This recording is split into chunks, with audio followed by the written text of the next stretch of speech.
Ma'am, pregnancy scan किंवा checkup जर delay केले तर कोणत्या रिस्क होऊ शकतात? जर आता अर्ली प्रेग्नन्सी स्कॅन आपण साधारणतः 9 आठवड्याच्या पहिले सांगतो. 6 ते 9 आठवड्यांमध्ये सांगतो.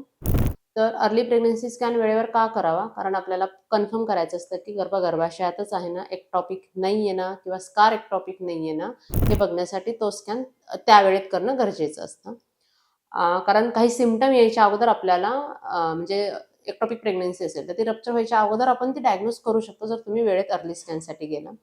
एनटी स्कॅन स्पेसिफिकली 11 ते 13 आठवडे 6 दिवस याच्यामध्ये केला जातो.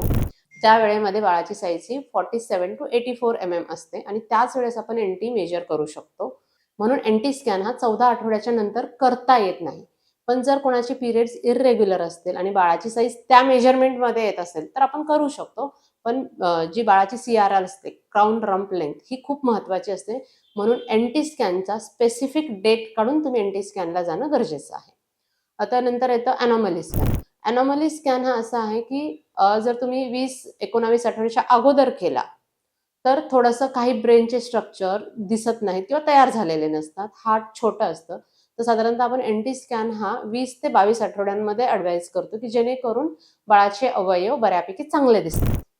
जर तुम्ही खूप लवकर अनॉमली स्कॅन केला, तर तुम्हाला रिपीट अनॉमली स्कॅन साधारणतः 22 ते 23 आठवड्याच्या मध्ये केलेला बेटर असतं. जर तुम्ही उशिरा केला, तर अनॉमली स्कॅन उशिरा केला तर काय होतं, कारण बाळ जसं मोठं होतं, हाडांचे जे कॅल्शियम डिपॉझिशन असतं ते जास्त होतं. त्यामुळे बाळाचे अवयव दिसायला डॉक्टरांना त्रास होतो किंवा काही ज्या ॲबनॉर्मॅलिटीज असतात, त्या दिसू शकत नाहीत हातांच्या बोन्सच्या सावल्यांमुळे आणि स्कॅन करणं थोडंसं डिफिकल्ट होऊन जातं.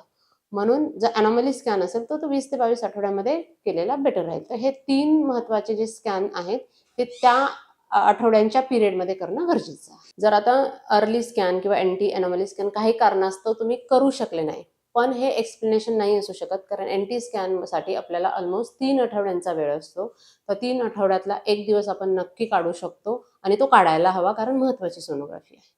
अनॉमली स्कॅनसाठी ऑलमोस्ट आपल्याला 1 महिना म्हटलं तरी चालेल. 1 महिना असतो, की ज्याच्यामध्ये आपण अनॉमली स्कॅन करू शकतो. तर जर तुम्ही प्रेग्नंट असाल, तर 1 महिन्यातला 1 दिवस तर तुम्ही नक्की काढू शकता. त्यामुळे हे 2 स्कॅन तुम्हाला मिस करायचेच नाही.